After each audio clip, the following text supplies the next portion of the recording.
Reka mbifurize gukomeza kugira igitondo cyiza abakunzi b'Intare Official, muraho murakomeye, mwaramutse neza, mugire impagarike n'ubugingo kandi mugire Imana n'amafaranga aho muherereye hose. Ndaje kugira ngo mbahereze amakuru y'imirwano yabereye hariya muri Parike Nationale ya Virunga. Imirwano yabereye ariya za Kazinga, uko byaje kugenda n'uko byarangiye. Turaza tunyarukire hirya no hino n'ahandi uko byitwaye, turebera hamwe muri Minembwe n'ubundi tutari kwibagirwa, ndetse tunarebere hamwe n'ubundi aho urugamba rugeze. Ubu ngubu ndahari kugira ngo noneho mbagezeho amakuru y'umuriro, amakuru agezweho, kandi icyo nabasezeranyije nababwiye yuko muri kino gihe noneho imirwano irahari 100%, isasu riri guturika, M23 iri kwadivansinga mu buryo burebure, mu buryo bukaze.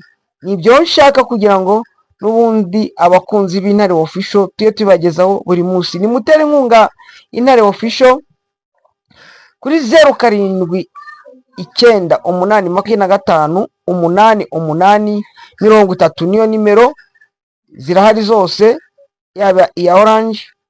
Munatwandikira n'ubundi tubashyire muri groupe y'Intare Official.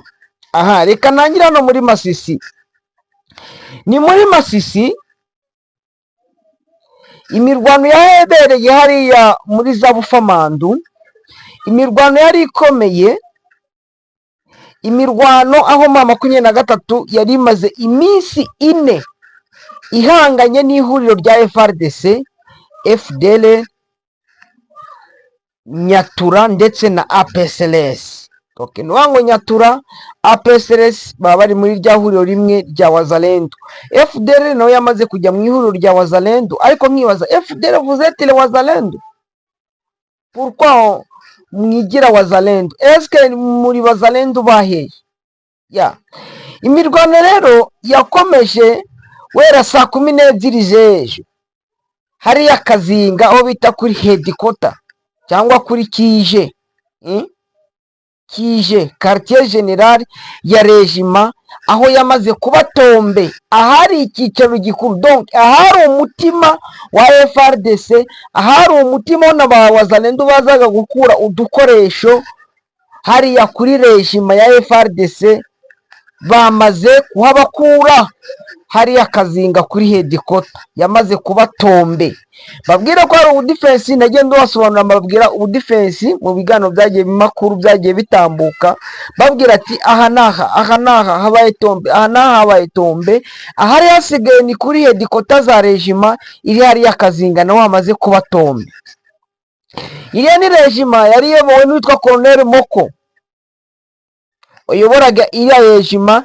Yamaze gufunga utwangushye, yamaze kuva hariya Kazinga ku regiment, ahari ku regiment ubu ngubu hicaye intwari z'Intare za Sarambwe, ingabo z'Intare za Sarambwe. Colonel Moko uyoboraga iriya regiment yamaze guhungira Warikari, Wazalendo, FDLR, ndetse aravuga ko n'abarundi bari bahari, ariko nemeza ko nta barundi bari bahari. Donc urabona ko ni operation yari imaze iminsi M23 iri kugenda ibakura mu duce, ibakura hanaha. Nagiye mbibabwiraho igihe kirekire, nkabwira ati kano ka defense kavuyemo, aka kavuyemo, hari hasigaye headquarter cyangwa Kije yabarizwaga hariya Kazinga. Iyo niyo yamaze kuvamo, Intare za Sarambwe zamaze kubakuramo, bamaze kugenda, bamaze gushwiragizwa, bamaze kuguruka. Ni ukuvuga ngo Kazinga yose yabaye Tombe, iri gukontororwa na M23. Nuwo ngo no muri za nkengero za Kazinga ubu ngubu nta n'isasu wenda riri kuvugiramo bavuge ngo bari gukora operation kubura. Nta na operation kubura zirimo, kuko operation zari zirimo zose zisa naho zamaze kugera kuri fin. Finish. Ubona ko Intare za Sarambwe ahubwo ikintu zigiye gukora, zigiye kwambuka umugezi bita Nyabarongo, kuko zabaherekeje zibageza hafi y'umugezi yita Nyabarongo, ubundi zambuke zigera hakurya zinjira muri groupement wa Loa Yungu wa Loa Lope, zigerera umwo ubundi finisage ari ukwinjira n'ubundi Warikare nk'uko zamaze kubitegura. Intare za Sarambwe ziri kugenda zibakubita zibahondagura zinabaherekeza zikabarimburana n'imizi, icyo bita kurimburana n'imizi, zikabarimburana n'imizi. Kumva ko ari cyo gikorwa noneho gisigaye uretse kubarimburana n'imizi. Kumva ko ni ibintu navuga bitoroshye, ni ibintu navuga bitoroheye FRDC, aho regima yose ikubitwa igahondagurwa. None reka mabwire noneho bira zabashije kugaragara hariya akakorora, wapige vikali sana, wapige vikali sana, wapigwa vikali sana, wako unapigwa vikali sana, munapigwa vikali sana. Bira noneho uko igaragara aba FRDC barindwi babashije kwatakariza ubuzima. FDD hashi esheshatu, Pareko FF kwa Mutayomba 11, APSLS batatu, FDLR enye eshanu n'inkomere 19.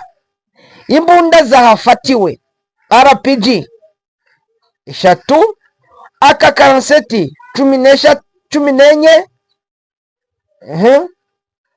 Mortier 60 imwe, machine gun yapfuye imwe machine gun yapfuye imwe bari bazagikoresha. Amabox 6 ya machine gun, amabox 4 ya SMG ariyo AK47, iyo ni bira. Amabombe ya Mortier 60 6, amabombe ya RPG na fuse cyangwa charge donc amabombe cyangwa nani rokete, yani RPG ni lance rokete, noneho bya bikompora byayo 2, akabote karimo fuse ni nuza ni charge, bwa bundi bazirika ku kompora bushya, noneho ko kikaca muri ya inyuma inuza yo igakomeza imbere ibombe, cya kindi kitwika fuse cyangwa niba ari charge.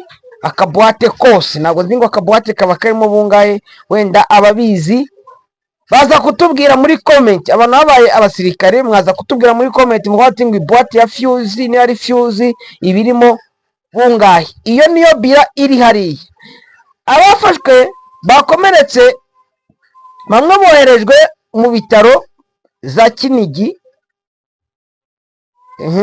abandi boherezwa mu bitaro byagiye boherezwa mu bitaro bigiye bitandukanye n'intare za Sarambwe kuri izo nkomere zabo. Felicitation intare za Sarambwe kuba mufata aduyi wabashije gukomereka, ntimumufanyiye ahubwo mukamujyana kwa muganga.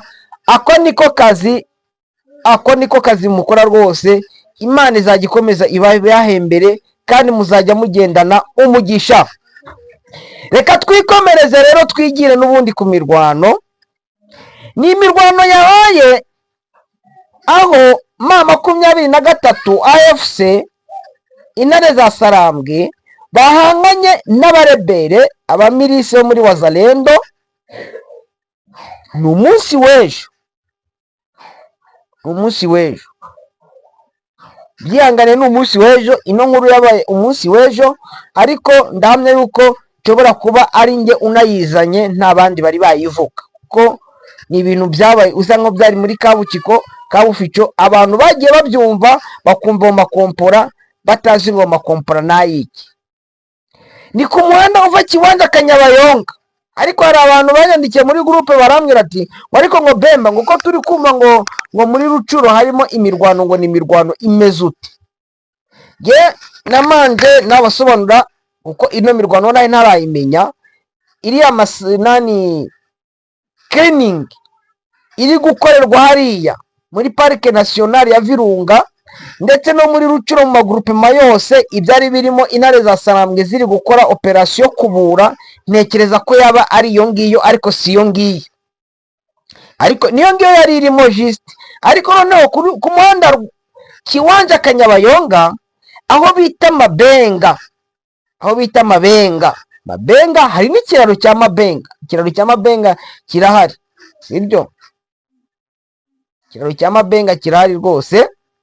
Ni muri Parike Nationale ya Virunga aho Wazalendo FDLR baje gupiya baturutse muri ubwo bwihisho, baza gutega amamodoka, baza gutega imodoka z'abaturage, amakamyo, amafuso, amarande cruiser, amataxi voiture. Murabizi ko uriya muhanda uva Beni arimo hanyura amataxi voiture. Baje gutega kugira ngo babone imyunyu, babone amafaranga, babone n'ibindi. Noneho bakimara kuza gutega gupiya, intare za Sarambwe ziza kubimenya. Donc zari imodoka zari ziturutse i Butembo zije Goma. Wazalendo FDLR n'ubwo budumbu baza kuzitega, baje kuzitega, intare za Sarambwe ziza kubimenya, ziza kubatega nabo. Bahagaritse imodoka ruko bari bamaze kwipanga, habaho guhangana hagati ya 23 nabo baje gutega imodoka zari zivuye Butembo, bari hariya muri Parike Nationale ya Virunga muri Mabenga, sorry, ntabwo ari Mwenga, ni muri Mabenga. Byabaye ngombwa ko intare za Sarambwe zibatesha, ariko habaye gukozanyaho umwanya munini kuko nabo bari baje biteguye.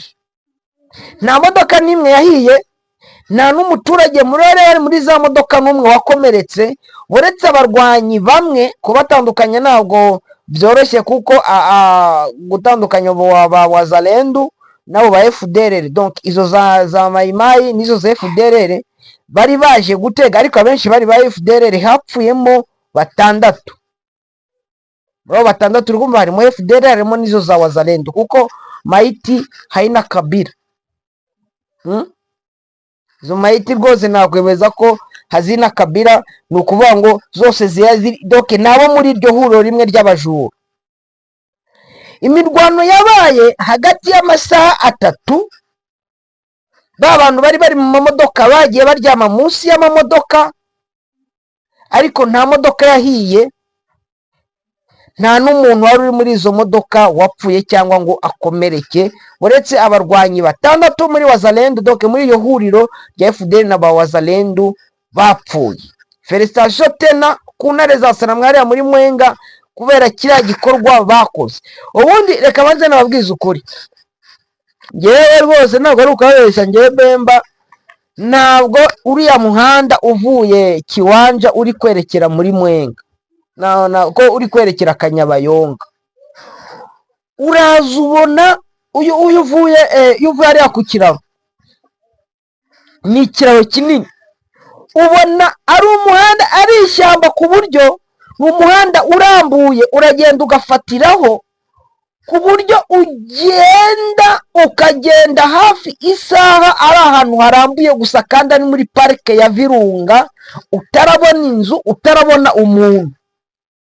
Hariya hantu ntabwo ari ukubabeshya, hatera ubwoba, nongeye mikubwire ngo hatera ubwoba. Ikindi muri iriya parike s'il-vous-plaît koko haracyarimo za Wazalendo, kuko ngo 23 iraza igakora patrouille hariya ku muhanda, rimwe na rimwe n'ubundi ikanaherekeza n'imodoka, bagafata izindi modoka bagaherekeza imodoka n'ubundi ziriya z'abasivili, bakazikorera protection cyangwa bagapanga abasirikari. Ariko kugira ngo uzabone abasirikari bavuye ayo parike irangira, Mana y'isi n'ijuru, hari ahantu hatera ubwoba. Hari igihe rero izo za Wazalendo nizo za FDL, kuko ni Parike Nationale, ni parike ya Parike Nationale ya Virunga ni nini cyane. Nongere mbabwire ko ari nini cyane, kubona abakoze clôture ngo bazafata uriya muhanda wose, mu gihe buriya budumbu bwa Wazalendo ubundi bukirimo, ujya usanga ko rimwe na rimwe ngenya mvuga ngo biragoranye, ariko babikora kinyamwuga rwose. Intare za Sarambwe uri kumva ko zanabanetralije n'ubundi zibagira nabi, 6 basiga ubuzima mu mirwano yamaze amasaha hafi 3. Ukumva imirwano y'amasaha 3 nimutekereze ko ari akantu koroshye, ni ibintu byari biremereye, ni ibintu byari bikomeye.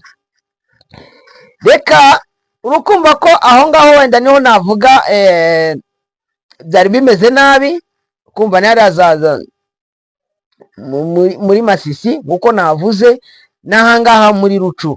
Reka twigire n'ubundi kubivugwa, ibivugwa muri cya kiganiro. N'ubundi nababwiye umuvugizi w'ingabo z'u Burundi Gaspard Baratuza yahaye radio BBC gahuza miryango ku bijyanye n'uko ingabo ze zagose imidugudu y'abanyamurenge, nubwo yari yuzuyemo ibitekerezo by'ubushinyaguzi bikwiye abarwanyi bo mu gice mu gihe cya kera. Ikiganiro n'umuvugizi w'ingabo z'u Burundi FDNBB byemeza ko ibyo tumaze igihe kinini twamaganye ikumirwa ry'uturere twari dutuwe n'abanyamurenge kugira ngo bicwe n'inzara, itotezwa rya Holodomor, inzara yateguwe na Joseph Stalin hagati muri 1931 na 1933 muri Ukraine. Hano icyambere yavuze ngo isomo ry'ubumenyi bw'isi. General Gaspard Baratuza muri bibiri avuga ko ingabo z'u Burundi zitari muri Minembwe. Avuga ko ingabo z'u Burundi zitari muri Minembwe, ariko yemeza ko BBC gahuza ko ingabo z'u Burundi ziri muri Point. Urumva ngo yemeza ko ingabo zitari muri Minembwe, ariko akavuga ko ingabo z'u Burundi ziri muri Point. Aha hari ukwivuguruza, rukuba ko yivuguruje akavuga ati ingabo z'u Burundi ziri muri Minembwe ariko ziri muri Point. Point iri hehe? Point se Point iba mu Burundi, kereka niba ari Point yo mu Burundi. Yakagombye kuvuga ko ingabo z'u Burundi zitari hagati muri Minembwe kubera ko Point iherereye hejuru y'imidugudu ya Karingi na Bidego, ni ukuvuga mu majyaruguru y'uburengerazuba bwa Minembwe. Utu duce turi mu nkengero za Minembwe yo hagati. Kugira ngo dushyigikire General Baratuza, ni nk'aho avuga ko mu majyaruguru ya Kamenge atari Bujumbura. Minembwe nayo ni ikimenyetso cya politike cy'ubutaka bwose bwa Minembwe. Niba abanyamurenge bamagana ingabo z'u Burundi, ni ukubera ibikorwa byazo, ibyaha by'intambara mu turere twose tw'abanyamurenge, kubera ko inzitizi mu gace kamwe zigira ingaruka zitandukanye ku kandi. Ubwo se ukibaza ngo abaturage bari muri Minembwe ntibajya guhaha bagaca kuri Point. Wese Point ntibabazitiye koko? Twibutsa General Baratuza ko ibijyanye no kohereza ingabo z'u Burundi, ingabo z'u Burundi zifite ibirindiro birenga 70 mu misozi miremire ya Fizi na Mwenga na Uvira. Ni igihugu cy'abakurambere y'abanyamurenge, zikora ibikorwa byazo nyuma y'imitwe ya Wazalendo, ingabo za Kongo na FDLR.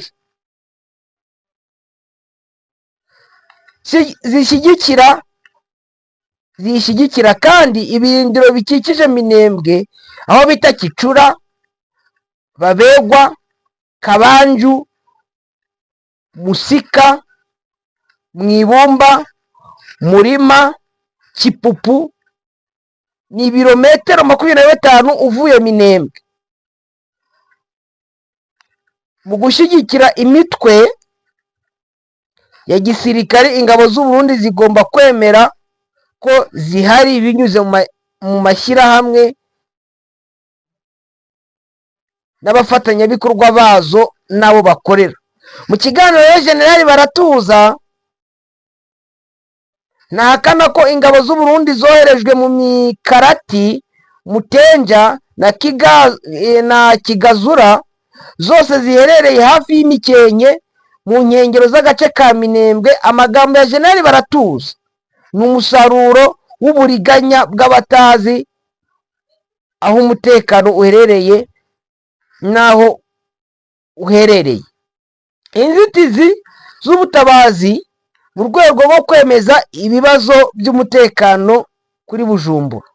Jenerali Baratuza avuga ko abaturage ba Minembwe badakwiye kwigaragambya bamagana ingabo z'u Burundi kuko muri Muramvya, Majembwe na ku Mugeti Abanyamulenge bafite umutekano kandi bigenga kugenda. Mu by'ukuri kiri mu karere ka Uvira mu majyaruguru ya Minembwe mu itsinda rya Bijombo. Mu by'ukuri iyi midugudu iherereye mu gace kagenzurwa n'ingabo z'u Burundi na FARDC, ingabo za Repubulika Iharanira Demokarasi ya Kongo, nk'uko byemejwe na Jenerali Baratuza. Niho Abarundi baherutse kwica Singaye Marebo ukiri muto, umuhungu wa Kicaza, umwuzukuru wa Marebo. Abanyamulenge batuye munsi y'ubuyobozi bw'abagizi ba nabi batatu, ingabo z'u Burundi, FARDC na Wazalendo, ntibemerewe kugenda kwisanzura. Bahora bagenzurwa na polisi, bakagabwaho ibitero ndetse bagasabwa incungu. Donc bagasabwa amafaranga ya buri munsi yo kugira ngo indengerabuzima. Baba mu gace k'abahezanguni, bakicwa bakagirirwa nabi. Hari abasore b'Abanyamulenge buzuye mu cyobo i Muramvya, mujya mubabona cyane abasore baragiye babashyira ahantu mu cyobo ni Muramvya. Kandi Muramvya hari imiryango mike, abarokotse ubwicanyi bwinshi n'ibikorwa byo kwimura abaturage, ikikijwe n'ingabo zanyu. Imiterere na hariya ku Mungeti ni hamwe na hariya za Muramvya. Uri kumva ko mujya mubibona hari abasore benshi bameze nk'abari mu kintu cy'umukorongero b'Abanyamulenge bashyizwemo n'ingabo z'u Burundi, bariya bose bashaka kugira ngo babakate igikanu. Abanyamulenge bo muri Minembwe bagomba guhanwa. Ibyo ntibivugwa na nyakwigendera Baratuza na Baratuza, sorry, ntabwo ari nyakwigendera ariko ni yapfuye ahagaze. Ngo Abanyamulenge bo muri Minembwe bagomba guhanwa nk'uko abivuga. Uyu ni Jenerali Baratuza uvuga ko ingabo ze zibuza Abanyamulenge bo muri Minembwe ibiryo kuko babana n'umwanzi. Ati ngo batazagaburira umwanzi, ngo bagomba guhanwa kugira ngo batazagaburira umwanzi. Jenerali Baratuza yemeza ko inzitizi z'ubutabazi zashyizweho kuri point zero, kandi asobanura ko ingabo z'u Burundi zidashobora kwihanganira na gato ko abaturage bashaka kubona ibiryo banyura muri point zero kuko babana n'abanzi bo muri Minembwe, bakaba babahereza amakuru y'uburyo kuri point zero hipanze. Donc ngo impamvu babuza abaturage kunyura hariya za point zero ngo ni ukugira ngo batahanyura bakabona uburyo bipanze, noneho bakajya gutanga amakuru, bakayabwira intare za Saramwe, bakabwira Amadubu uburyo bipanze, noneho umwanzi akaza kubataka, uwo bita umwanzi. Bantu b'intare za Saramwe, bantu b'Amadubu, murumva yuko aka karengane kagomba gucika. Abasore mushyiramo imbaraga, mushyigikire intare za Saramwe, mushyigikire Amadubu, turebe yuko ubu bugegera bw'ingabo z'u Burundi, ubugegera bw'Abazalendo, ubugegera bwa FDLR, ubugegera bwa Mayimayi, ubugegera bwa FARDC ko bwabasha guhagarikwa vuba, abaturage bagakomeza bakagira kwisagagura no kwisanga